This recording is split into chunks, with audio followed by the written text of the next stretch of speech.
Hello and welcome to Linkarati Live. Thank you for listening today. We appreciate everyone that continues to listen to these webinars. My name is Jesse Stoller. I am a content marketing specialist here at Page One Power and a staff writer for Linkarati, which is the community for all things link building. On Linkarati, we like to discuss, like I said, all things link building. We like to talk about it from a tactical standpoint, where we talk about the best practices when it comes to broken link building or using content marketing to drive your link building, etc. But not only do we take it from a tactical standpoint, we also like to think about links from a philosophical standpoint. What is the real value of links in the world of search engine optimization? What's the value of links outside of that world? What are the branding opportunities that come with links? Everything that you want to know about links and link building, you come to Linkarati, and we're happy to talk about it. And we are going to talk about more and more links today. I am not here alone today, as usual with these Linkarati live webinars. We have a group of expert panelists here that know the link building world inside and out, and we're really grateful to have them with us today. Our first panelist. Oh, well, first off, let me just say greetings from Boise, Idaho. We are based here out of Boise, Idaho. That's our state house right in the background over there. It's a cool vintage postcard. I'm your host, Jesse Stoller. That's a really cute picture of me smiling. I must have been tricked or something. Here's our first presenter. She is a team lead here at Page One Power.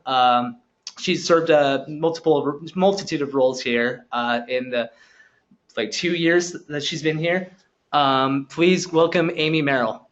Hi, everyone. We're really happy to have you here to talk some links and dive into a couple specific stories that really chronicle the journey we take when we start our prospecting and link building efforts. And yeah, just really happy to have you all join us. Thanks, Amy. And then next up, we have Linkarati's editor-in-chief. He's part of the content marketing team as well, obviously. Please welcome from Pullman, Washington, Cory Collins. Cory, how are you doing today? Good. Good to be here, Jesse. Here. How are you doing today? Great. How about you, Jesse? I'm doing all right. I'm glad to have you on board as well. And then we don't have a photo for our next panelist today, but he was a last-minute addition, and he is going to be talking about the story that Amy just mentioned before. It's actually one of the links that were in question is a link he built, so please welcome Norm Vogele. Hey, everybody. Thanks for listening, and thanks you guys for inviting me. Is this your first webinar, Norm? This is my first time doing one, but I usually listen. Awesome. Well, thanks for listening, everyone. This is going to be a little bit of a different webinar. If you've listened to previous Linkarati Lives in the past, what we've done is we've framed a couple questions right from the get-go, and then we would have the 3 or 4 panelists in the room discuss each question about link building. Like I said, though, today we're doing it a little bit differently. The floor is going to belong mostly to Amy and Norm as they talk about the process of link building. They're going to take two real-world examples of links that have been built here at Page One Power, and they're just going to take you through the process of what it looks like when you start researching the clients, how you prospect sites to build links on, the outreach stage, how you convince people to link to that site. Should be a very comprehensive look at how you build the link, and that's why we're calling it a tale of 2 links. But like the previous webinars, we are also taking audience questions. This story will take up quite a bit of the time of the webinar, but we're just going to try to allow good 25, 30 minutes for audience questions. That's one of my favorite parts of these webinars. Try to get a discussion about what you want to know about what's going on in the world of link building and how you build links. But without further ado, let's hear about these 2 links. I'm really excited to hear about it. Amy, the floor is yours. Thank you so much, Jesse. Now, just to start at the beginning, essentially, if you're not very familiar with us here at Page One Power or our processes, I'm going to start out there. If you are familiar, just bear with me for a few minutes before we dive right into our first story. Now, as our slide indicated, we are located here in the lovely Boise, Idaho area.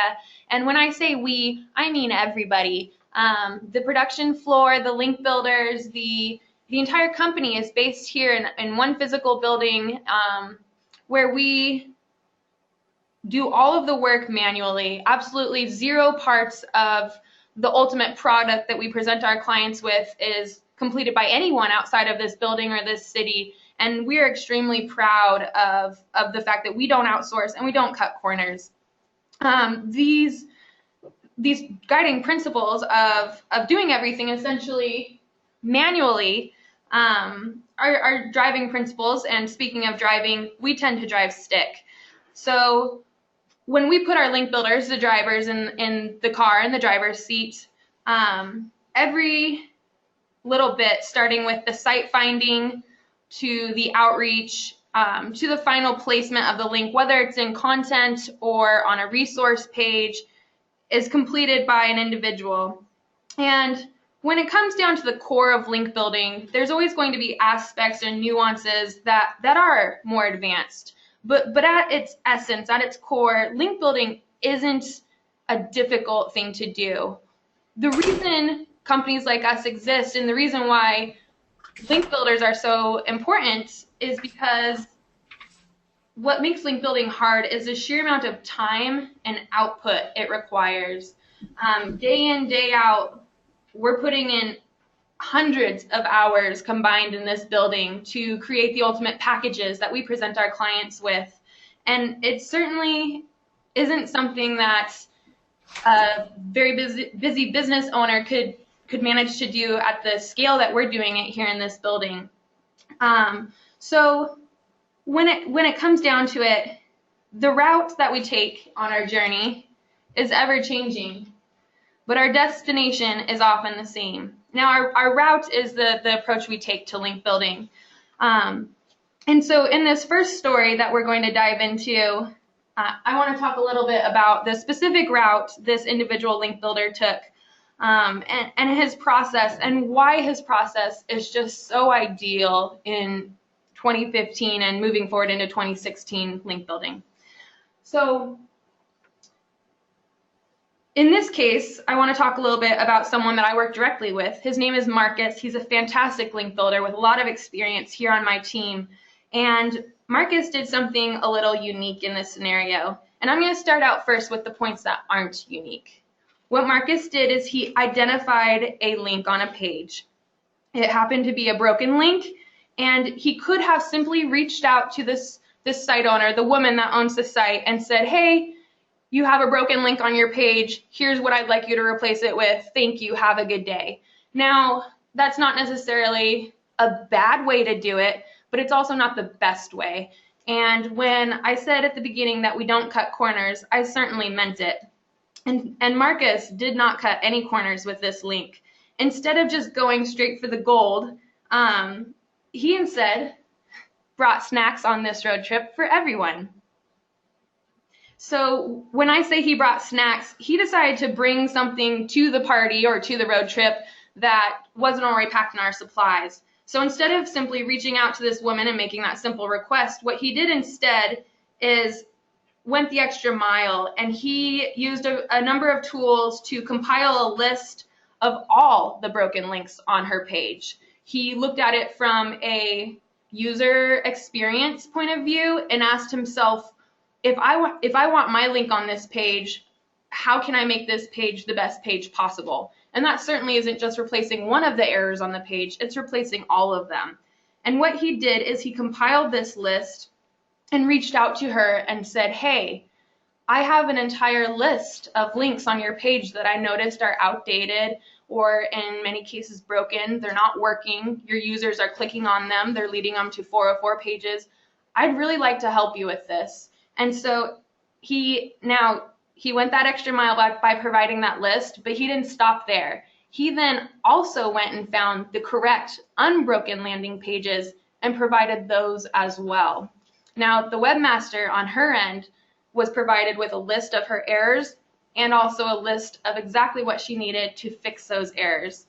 This is the type of link building we see day in and day out here at Page One Power, and it's precisely what makes our links truly great, because not only did he ultimately get his link on the page, but anyone else that visits the page that has an end goal in mind of actually finding a resource that they want to use now has an entire page of working resources. So when we talk about value add, which we'll be discussing again in the next story, this is an ideal scenario of that value add. And it doesn't always come in the form of a compiled list of broken links and the corrected links. It can come in many different forms, as you'll see as we move forward. But this is precisely the type of link building that really improves overall internet usability. So when I mentioned that at its core, link building isn't difficult, I certainly meant it, but there are things that take us a little bit to the next level. So let's do a little tool talk. When Marcus dove into this ultimate link that he was building here, he naturally didn't just use Google and his brain to compile this list, and instead he had to use a variety of tools that we have at our disposal here at Page One Power. So to take some of Marcus's words to help illustrate that process, he mentioned that he was a big fan of using Moz's link opportunities tool. If you haven't had a chance to use it, it's pretty slick. He used it to find, first of all, the 404s for the particular client website that we were looking for. But then when he went that extra step and found all the broken links on the page, he did use an additional tool for that as well. That tool is called Check My Links. It's a Chrome extension. It's pretty nifty. If you don't have it, I strongly recommend you check it out. And it simply compiles the list for you. So it takes a little bit of the manual labor out of it and streamlines the entire process. However, at the end of the day, you do have to go through all that work to build the link. And I think that sometimes when we think about link building, we try to do the quickest, easiest, fastest ways possible to build the links, because we're focused more on a number. And I think that's where we get into hot water sometimes. And that's truly why I wanted to share this story of Marcus's experience with you. I'd be lying to you if I said this was an easy process, or that it was fast, or that the turnaround time was quick. It did take time to reach out to her multiple times to provide this list. He formed a relationship with her. It was a dialogue back and forth, and it did take, I believe, a matter of weeks to ultimately see this link go live on the page. However, these are the links that will stand the test of time. These are the evergreen links that will have value for years to come when other principles or other tactics have kind of faded away or become something of the past. These are ones that will not. So this was a really fantastic opportunity for Marcus to show the team exactly the type of link building that we want to continue to do in the future. That's a great story, and I think one thing that I'd like to add to that is, you're talking about how these are going to be the links that stand the test of time.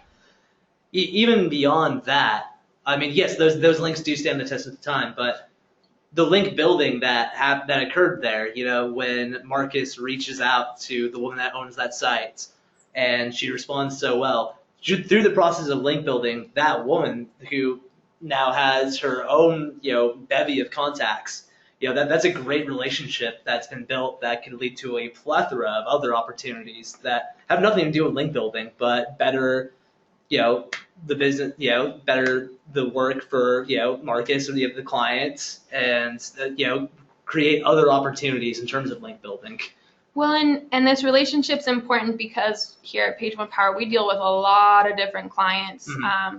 And so while it was a great opportunity for this current situation, I can't imagine it won't also be a relationship that's used again in the future. If he had cut corners, if he had taken the easy route on this link, it absolutely wouldn't. So it really comes down to, is the link going to matter in the future? How can we use that relationship again? Yeah, absolutely. Yeah. The more my experience has been, the more polite you are to webmasters, the better you increase your chances all the time. Yep, that's absolutely correct. Cory, is there anything you want to add to that story? Yeah, the biggest takeaway for me, what I really like about that story is that it demonstrates what we do here at Page One Power, which is truly the manual hard work of outreaching and forming that relationship, and not only creating a relationship and lasting value, but creating a better experience for the web as a whole, going out and making sure that every page on that resource, every link was corrected and fixed so that not only is the client getting a great link, but now it's a great link on a great page that will continue to be great for longer because all of the links are now live and working and the page is up to date, which is really, that's for the betterment of mankind. Mm-hmm. Yeah, there's so many wins that come out of a link like that. That's a great story. But like I said, the name of this webinar is A Tale of Two Links. We have another story that we want to tell you. This is a link built by Norm. Norm, I don't know if you want to take it away here, or Amy.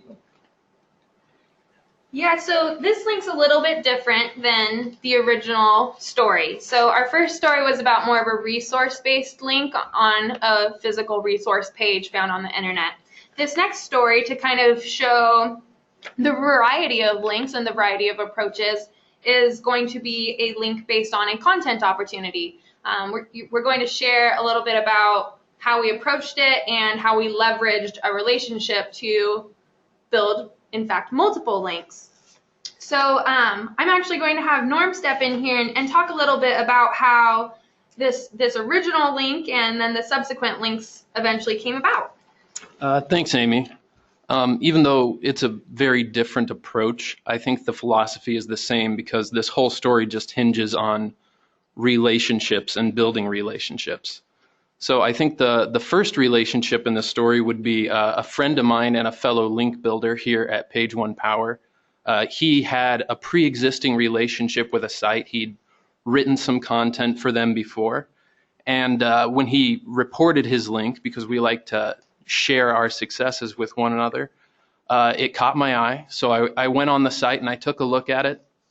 I read the piece that he had written, and I thought it was really interesting, but I also thought he'd left a whole other side of the story out. Just a little bit of background, he was talking about internet infrastructure. He talked about broadband and landlines, and I said, what about mobile? And because we all know engagement and social media and just showing that the audience is actually living and engaged with the content, that adds so much value to a website from the site owner's perspective, but also to all of the links from the link builder's perspective. It's the best possible outcome for creating content. So I said, well, I have something to say in response to the article, not just as a link builder. So I left a comment. And then I sent James a message and I said, hey, there's people commenting on your new article, so you should go check that out. And of course, he immediately saw that it was me, and we had a little conversation. Then he said, that's a really good observation. I didn't talk about mobile at all. Maybe you could write a follow-up piece. And so we talked about that a little bit, and I said, I have a lot to say, and I have additional links that I could add to supplement yours. So I got in touch with the site owner and I said, hey, I just commented on this new piece that just went up by this guy named James, and he didn't talk about mobile. And I think that my comment only was the tip of the iceberg. I'd like to really explore that. And his response was just overwhelming gratuity. He said, yes, this is exactly what we want with a site like this. We want it to be a conversation. We love to have audiences that are engaged. So if you want to write a follow-up piece, be my guest. So I did. It went up just a couple of weeks later, I think. And not only did I get some new links to additional clients of ours, but in the most organic and natural way possible, I linked back to that original piece that had inspired the whole thing. And as link builders will know, not only do I get the value from the new links I created on my new piece, but all of the value, all of the engagement, the readership flowed back to James's original article. And of course, because I mentioned his article, he came and he commented on my piece, and we just continued our conversation in the comments. So it was a relationship that he had established that then spread to me, and we've both continued to work with this site owner ever since. So there's a couple things here that Norm talked about that I wanted to highlight. The first, of course, being the relationships. Obviously, the relationship internally here at Page One Power between himself and his coworker was absolutely, instrumental in making this happen. Something that wouldn't be possible with coworkers outsourced to who knows where. But the other relationship naturally is the one with the site. And while your site owners are going to come in all different shapes and sizes, just as our link builders do, our relationships have to be there. When we reach out, we always try to, one, treat people like we want to be treated. On the internet, it's so easy to see a person as a page, right? Their website or their link or their resource page. They don't have a human identity because we see them as their site. And that can be a major faux pas for companies that are trying to really leverage link building opportunities and relationships. You can't really have a relationship with a web page. It's got to be the person behind it. And so when James had his original relationship, right, that's fantastic, and we would have been 100% happy and satisfied with that one. But taking it to the next level where Norm also built a relationship with the same individual, one that he can actually revisit now multiple times himself to do whatever he wants on that site, frankly, whether it's commenting with the audience and helping that site owner get the traffic that they want, a win for the site, right, and a win for the internet, or whether it's building additional links via his content on that site, a win for our clients. This relationship is something that is going to exist long after people stop commenting and talking on this post. And finally, there's something else really cool that Norm mentioned that I wanted to highlight.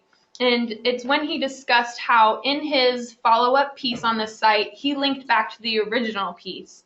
Now, this is something you can do whether it's on a same site or it's on a new site. So if you're in the practice of link building or you're dabbling with content writing on the internet, one of the things I think we forget to do sometimes is to leverage the power of our previous content. And so when you are writing on a topic and naturally kind of going with the flow and evolution of that topic, that works really well with current events or things that are constantly changing, like many things in the world today, technology, politics, government, etc. You can take your previous pieces and link to them in your future pieces. Why would you do this, you ask? Well, naturally you want people to read the words you've written, so might as well guide them back to your content, right? But there's also the additional win there being you're giving your pieces extra authority by giving them backlinks. You don't have to wait for someone else to give you backlinks to your pieces. You can build them yourself.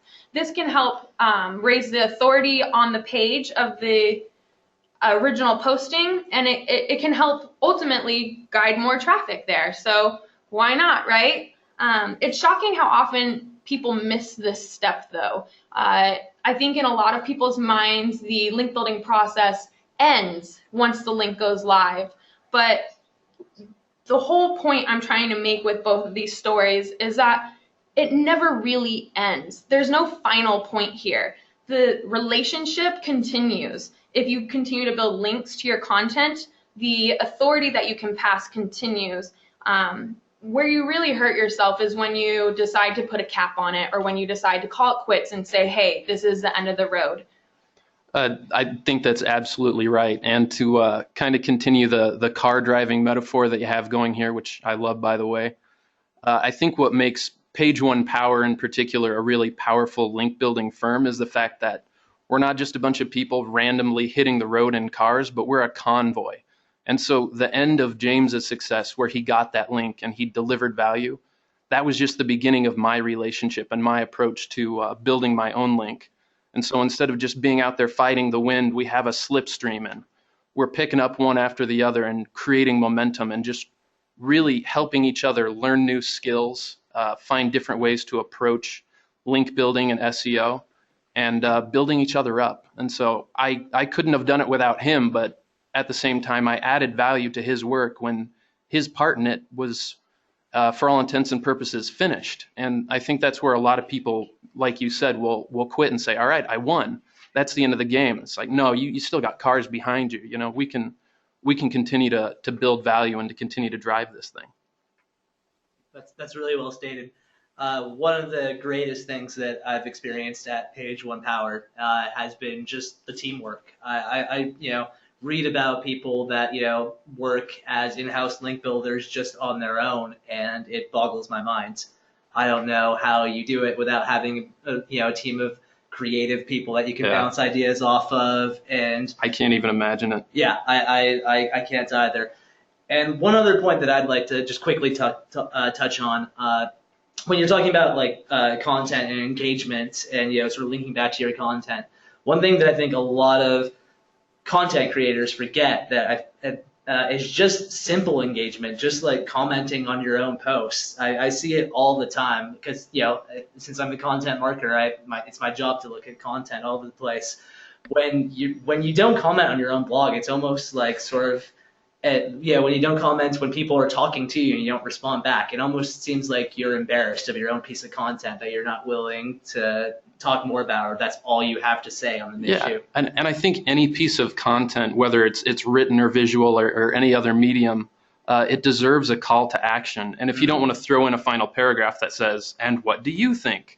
Especially in something that's visual and kind of static, the comments are a great way to say, "No, this is by people for people. We want engagement. The conversation is never over, and you can be a part of this." So I think it's almost necessary to always have some medium, comments, social media, something to keep it organic and to keep things from going stale. Like you really meant whatever it was that you just expressed online. That's absolutely true. And I can't think of a better segue, first off, by saying we are accepting questions for this webinar. So if you have questions, we're about to get into that portion of the segment where we will start answering questions. And we're also about to push out a poll right now. Go ahead and please answer it. Cory, is there anything you wanted to add to Norm's story? No, I think it was pretty well covered there. I really love the human value that's represented in that, and I think that Amy touched on that really well, and I think that's really the most important thing that people forget when they're trying to build links. It seems like such an arcane idea of, oh, I'll get a link on a website, and the reason I want that link is because Google thinks that means something valuable, and it's really not because Google thinks it means something valuable. A link really is. Links, we often say here at Page One Power, is that websites don't link to people, people link to people. And so we're out there, and even though we're trying to build links on a website, which sounds somewhat arcane and technological, right? The reality is we're trying to get people to invest in what our clients are doing. And that's what a link is. It's someone saying they have a website, right? And they've put love and care into this website. And they're not just going to link out to anything. They're saying that our client is worth linking to, is worth sharing with their visitors, and we have to go out and convince them of that in some way. And so that's really what I like about that story, is that it shows the human interest and the human value in that, and that's what link building really is. Nope, that's well stated. Yeah. You can never forget the human value that goes into link building. Like Amy brilliantly said, you're not building a relationship with a web page or a device. You're still building a relationship with a person. But yeah, so like I said, though, we are getting to that part of the time where we want to answer your questions about link building. We have about 30 minutes to do this or so, and even though this has been about a tale of two links, and this has been mostly a tactical approach, exploration of link building, feel free to ask whatever you want, whether it has to do with tactics or the philosophy of link building, or what do you think Matt Cutts is doing with his sabbatical. Please just go ahead and ask us anything. We're happy to answer it. But this first question is, okay, this first one comes from Jeff.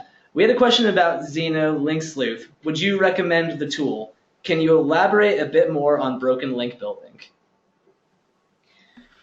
Hi, Jeff. Well, first off, I actually have not used that tool personally, so unfortunately, I can't make a recommendation for you. I did see your comment come up where you did mention it, and so I have a feeling I'm going to go naturally dive right into it as soon as I leave this room. I'd love to hear a little bit more from you about what your opinion is on it, but I absolutely would be more than happy to elaborate a little bit more on broken link building. Broken link building is something I don't think we do enough of, and I'm not quite sure at the root of it why it's not more prolific tactic here, especially when on the team that I specifically work with, we have seen quite a bit of success. What it comes down to, though, is to do good broken link building, you have to have the right set of tools to get you started. I think that one of the questions I get from people that are a little bit less familiar with the tactic is, I have no idea where to even start, right? And so to start with your broken link building, I typically will use a tool like Screaming Frog, or like I mentioned earlier, I really like Check My Links to just give me a ground, like it gives me my groundwork. It's my map on what's going on the page, what's going on the site, what am I looking at here? And then what it comes down to is deciding whether or not the page is worth getting on, and if it's worth your time to put in that work. I'm not going to simply outreach the site and go, hey, here's this one broken link, can you fix it? My clients don't want to be on a page that's cluttered with essentially broken junk. That's what these broken links are. It's a junkyard. So I then have to assess, is this site going to pass my smell test? Does it have the quality and authority to make my client happy? If so, let's take that next step. I've already figured out what my broken links are, so then I have to begin the process of manually going and finding the correct sites and finding the correct pages or replacements to exchange for those broken links. And that's the part that takes the most time. But I'll send that compiled list, generally not in the body of my email, because that many links can wind you up in the spam folder. I want people to actually see my hard work. So I'll attach it onto an email and shoot it over to the site owner. And typically there's a really great return rate on those, simply because of the value. Sometimes you'll get a, hey, I'll look into it. Sometimes you won't get a response at all, but you'll see the corrections. But more often than not, you get someone on the other end that is absolutely thrilled with the work and the effort you've put in, and are more than happy to also add your link to the page. I'm not sure if that's what you were looking for. I don't know if Cory or Norm wants to jump in and add anything else to this, but that's my overall process with broken link building. Yeah, I could hop in and talk a little to that too. So I'm only barely passingly familiar with Xenu Link Thief or Sleuth or whatever it's called. I've heard of it. I've looked at it for just a short period of time. I've never actually used it in the process of building a link. Our CEO, John Ball, wrote a post once that really resonates with me in this regard. And I think that link building, it's not so much tactic as it is application. It's how you go about building the link and what your ultimate goal and intention is with that link and what you're doing. Broken link building is great, but I think any tactic can be abused if you're just looking to scale and build links that really don't add value to the web. So broken link building is actually a really great tactic, and same with, I think the tool itself, from what I remember of looking at it, I remember thinking the tool definitely had value. But at the end of the day, you have to make sure that what you're doing is going out and building links that have human value on the web, because those are the links that Google really wants to count. They want to count links that really are some sort of citation or recommendation from one website to another. Broken link building is great because the web is so dynamic, and it has value inherent in it because you're going out and fixing broken links that are on the web. So I just would say think critically about how you're using the tool and make sure that you can. I often do something that I think is the best way to determine the value of a link. We often at Page One Power argue back and forth about why a link has value, what makes a link quality, what makes the link relevant. But the reality is, if you can say to a friend, to a colleague, to another SEO, this is why this link is valuable, if you can make that argument, it often is. If you are out just getting links to get links for link's sake, it's probably not value, and you know it. And so I kind of just do the gut check of how would I explain the value of this link to another SEO or to my client or to a friend. And if you can do that, it's probably valuable. And more often than not, broken link building is very valuable, but it can be abused just like anything else. Couldn't agree more, Cory. Norm, did you have something you want to add to that? Just the list of people that you have to explain yourself to, the site owner. If it's clear that there's no one actually behind the site actively maintaining it, which you're gonna run into if you're doing broken link building, it's like Amy said, that site, or that page at least, have probably already passed any value they ever had, and it's not worth your time. But if it does seem like it's worth your time, then make it clear to that website owner or that web manager that you're trying to help them. It's goodwill all around. So you definitely want to be able to be accountable and be able to build that relationship by adding value. That's completely true. All right, our next question comes from Mawash. Could you discuss some link building tactics for enterprise level clients? Amy, let's start with you on that one. Fantastic question. Now, before I dive into the meat of my answer, enterprise clients are a fun thing, right? But when we think about our approach to them, I just want to be clear here that when I think of enterprise link building and enterprise client link building, I think of it in terms of the quality I need to deliver to that client to help them compete in the SERPs. I don't think of the quantity that I need to deliver to help them compete in the SERPs. So while we are looking at a larger scale, by no means do any of our tactics resort to that, cutting corners, going for numbers, or doing anything that is simply there to pad a count. At the core, our approach is going to be very similar. We will simply try to build up our teams and our staffing to accommodate the size of the client accordingly. Now, let's dive into the fun part, which is naturally going to be our discussion of tactics. In my experience, the tactics really do depend on what your client has to offer. And what I mean by that, for example, and I mentioned this in a webinar that I've done previously, but I love fresh mention or branded mentions when doing a link building campaign. And depending on the enterprise client, that could be an extremely lucrative tactic. If you're not very familiar with it, just as a brief explanation, you can do this a couple different ways. You can set up prospecting lists, which we like to do with a tool called BuzzStream. You can use Google Alerts. You can use Moz Fresh Web Explorer, or you can simply use the Google search bar. And what you'll do is you will search for either a brand name, a product name, a CEO, or if there's someone in your company that's relatively well known, they've done interviews or talked about in social media, on websites, any number of these things, as long as there's something about your company being talked about on the general web, you want to find all of those instances. Now, once you find them, you will simply reach out to the site owner. You'll start your relationship with them. You'll thank them first and foremost for talking about your brand, your client, whatever it is, because frankly, they're doing you a favor, right? And to go that next step, you'll then ask them, hey, I appreciate you sharing this, but would you mind also adding a link back to the thing that they're talking about, the brand, the product, whatever it is, so that they can find more information if they'd like about this thing. You're really going for user experience, reader value here. If it's in an article, you want them to be able to find the company that they're talking about. So it's not far-fetched to make this request and foreseeably see it completed. And typically we see a very high return rate on fresh mentions because they are just really great links.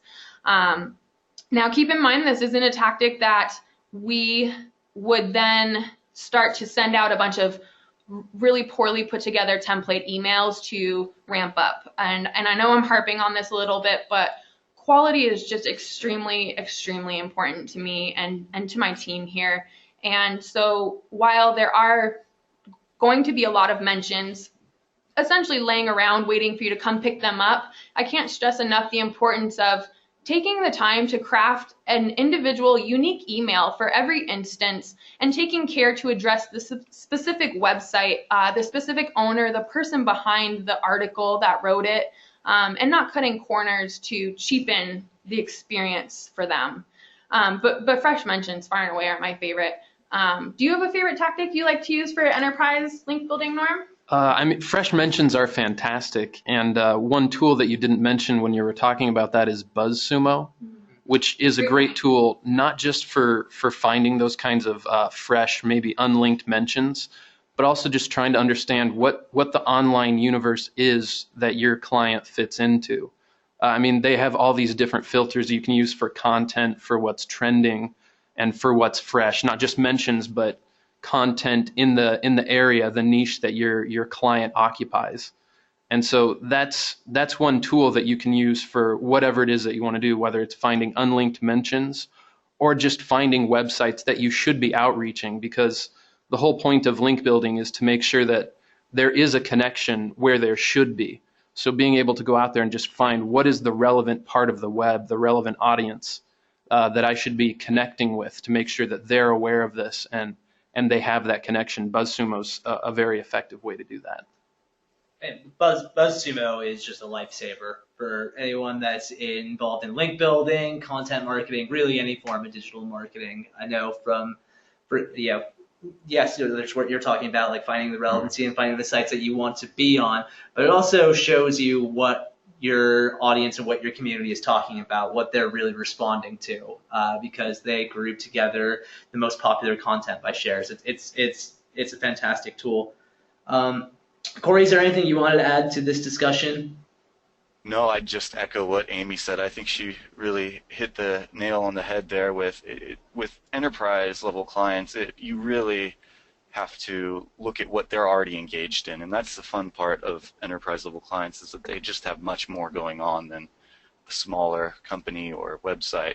They'll already be involved in marketing, and so you just have to integrate with the marketing they already have going on and look at the opportunities they're already creating and leverage that as best as you can, whether that's through content promotion, finding fresh mentions, going out and reclaiming links that have broken over time. There's 1,000 ways to build links for those kind of clients. It really just comes down to integrating with what they're already doing and making sure that you're leveraging every opportunity you can. Agreed. And I think we would all agree when we say that, when you're working for a client that has some brand recognition and some notoriety, that's always going to be make a link builder's job just a little bit easier. Not easy, but a little bit easier. I think at that level, it just comes down to doing the appropriate research before you really engage in the hands-on link building, so that you really know, whether it's through tools or just through doing Google searches, reading the news, whatever, you know who it is that you're talking about and what they've done, and where in time you fit into this whole process. It's just being even more prepared so that when the link opportunities come up, you know exactly what universe you're in. All right. Well, we've got some great questions coming in still. I just want to say that if we don't get to your question in time, we will have someone from the Page One Power staff get back to you and answer your question for you. This next one is a great question from Chris. This is gonna be interesting. I really am eager to hear what you three have to say about it. Do you ever run into potential link sources who want money? And how do you respond to those situations?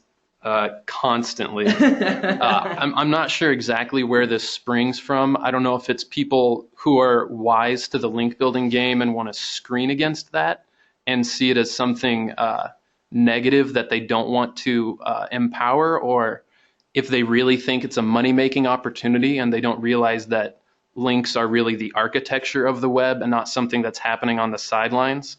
But whatever the reason, you definitely run into it a lot. And frankly, when I encounter webmasters or whomever I'm trying to communicate with who thinks that I should pay them for a linking opportunity, I usually just challenge them in the most polite and honest way possible and just say, like if I'm trying to share a story, for example, I'll say, well, that's not really why I wrote this. I actually put time, thought, and research into composing this because I think there's an audience for it, and I think that the platform you've developed is an ideal way to share it. And if you disagree, then I'm no longer interested in sharing it with you. I will find someone who does want this content. And just being candid, respectful, and polite like that is usually enough to get them to say, oh, forget the money. I'm happy to share your content, because really, without an actual financial transaction taking place, there's still an equity transaction. We're still sharing value. Every word that you write and share with a web owner is one word that they don't have to write themselves. And it's the same with video, images, anything that you're going to share online to try to get that link. So I think genuine webmasters, people who actually care about the websites they're running, they appreciate the blood, sweat, and tears that goes into any kind of content exchange. So just trying to meet them on that level, you can generally get them to recognize that you actually are a human. You're not trying to pull a fast one on them. You're actually adding value. Amy? There's no way to completely avoid those. I wish there was. However, I have found that to receive fewer responses along the lines of a very quick, short, sure, that'll be $100, is to, in your initial contact with them, do everything you humanly possibly can to show them that you are, in fact, a living, breathing person on the other end that isn't there just to game the system or take a shortcut or provide them with a poorly written piece of content filled with errors and typos. Typically, those people are going to be a little bit more gun shy because they've been burned before. And while they don't necessarily think that you're doing a bad job, they don't know. They're not sure about you yet. And so what you need to do is make them sure. You can do this by creating a beautifully written email, error-free, that is a key, and making sure that they see you as a person on the other end. Your language, your tone, and the way you approach them all help shape that. It's really hard, and I think we all go through ruts with this, but it can be really hard to sound like a genuine person via email. I catch myself occasionally typing one out sounding like a bit of a cardboard robot, when in fact I'm hoping you don't think I sound like a cardboard robot. But it really comes back to self-awareness and taking a step back, reading your email and going, what do I sound like and how am I going to come across to this person? And if it's an email you would send to your mother, sans probably the love you at the end, you're probably on the right track. That's awesome. And by the way, I really hope Cardboard Robot is the next Pixar movie. that sounds like a dream scenario. Cory, is there anything you want to add to that? Yeah, I would echo what they said. It's all about value. You need to lead with the value that there should be value in that link on the page, right? Because you want this to be a real link for real people. And so explain why they should be linking and the value that will be present to them if they do link, outside of financial compensation, obviously. And I would just say, too, as soon as I get a response back that says, hey, $100 and the link's yours, I would definitely take a quick look at that page again, too, because we want our links to be on pages that are relevant and quality and providing human value, and that will really be that signal of trust and authority that Google sees links to be. And so if they're willing to take $100 or whatever and put your link live, that is a quick double check, make sure that page is really what I thought it was and that there aren't irrelevant bad links on that page. No, it ordinarily, it can be at least a red flag when someone responds that way. Have any of you, at least ever just tried to say look, take a screenshot of the Google Webmaster Guidelines, this is, Google's explicitly against this. Have you found that argument to work ever? I've never used that argument, partly just because I don't want to sound accusatory. If like Cory said, if there's a red flag going up, then I'm not interested in continuing that relationship.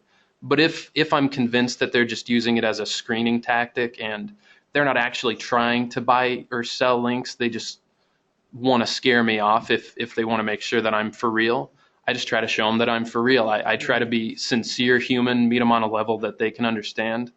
And I don't feel like I'm going to build a real lasting quality relationship if I throw the law on their desk and say, hey, you can't do this, you better watch yourself. Right, no, that's totally fair. Yeah, I have a little bit of, not personal experience, it was a coworker, and we were discussing different ways to respond to these types of requests. Because number one, if someone's talking to you, the last thing you want to do is ignore them and go, oh, they want money, I'm not going to talk to them anymore, right? You want to take the time to try and convince them, as long as Cory said, the site checks out.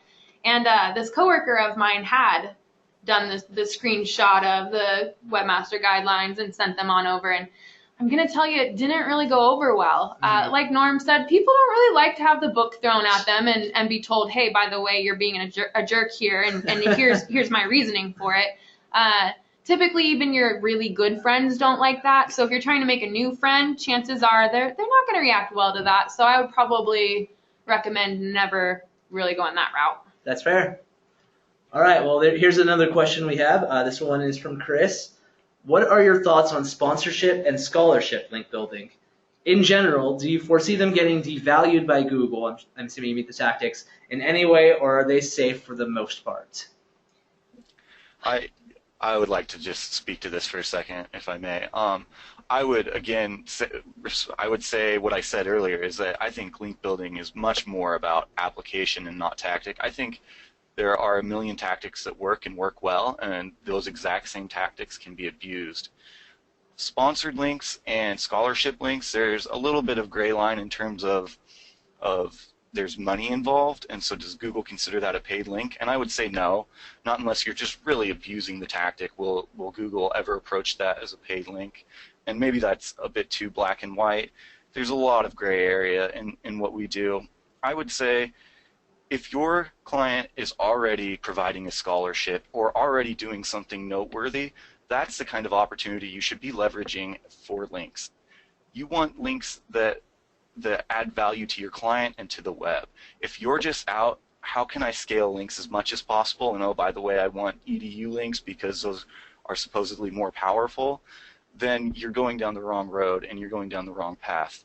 So instead of saying, how about this tactic or that tactic, I'd really challenge you to think about, how does that tactic pertain to your client? How does that fit the natural conversation? And are you promoting and marketing what the value of your client is, or are you just out to try and build as many links as possible? And it's really important that we represent our clients well and accurately and market what they're doing in such a way that they get the links they deserve, as opposed to scale links that Google might like in their algorithm.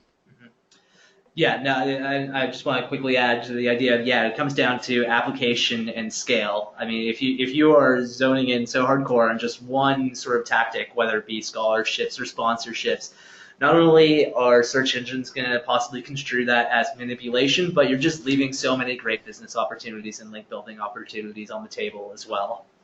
Amy, Norm, do you have? I have something I want to add, and it's going to come off a little strong, so I want to add a caveat afterwards. But my statement is that in general, I don't like scholarship links. They leave a little bit of a sour taste in my mouth. Now, let me clarify. Does that mean I don't like all scholarship links? Absolutely not. Let me tell you a little bit about the ones that I dislike. They're the ones that are clearly slapped up on a page with a dollar amount, with a very frankly dumb premise, whether you're writing an essay that's 200 words on a topic that really bears no relevancy to the students even in that field, or is a very poorly thought out scholarship platform that has no value to the students beyond the dollar amount you're offering, which thank you for offering them that money, but gosh, maybe put some thought into that. Those are the ones that leave that bad taste in my mouth. They don't look good. They don't value the web. And I think that universities, they're not stupid. They're catching on, and they're catching on quick, that those pages, when they come around, they're a little shisty. They're not, the person on the other end isn't trying to help the students. They're trying to help themselves. So if you want to do the scholarship link building, I applaud you. I would add, please do it the right way. Put some thought into it. Challenge those students. Make them work for the money that you're offering them. And when you put up the page on your site, and when you are adding this link to the universities, make sure it looks good. No, I would mostly agree with that. I would say that, there are some great scholarship links, but bad scholarship links are easy to spot a mile away. The same way bad guest posting is easy to spot a mile away. If I heard it right, the second part of that question is, do you think Google is going to start devaluing this? excuse me. Yes, I think they will, because like we've all said, it's easy to tell the difference between good ones and bad ones. And I think if we're capable of doing that, Google either is or soon will be capable of that distinction. So I wouldn't say there's going to be a blanket punishment for sponsorships and scholarships, because there obviously is a time and a place. That's why it has become a tactic.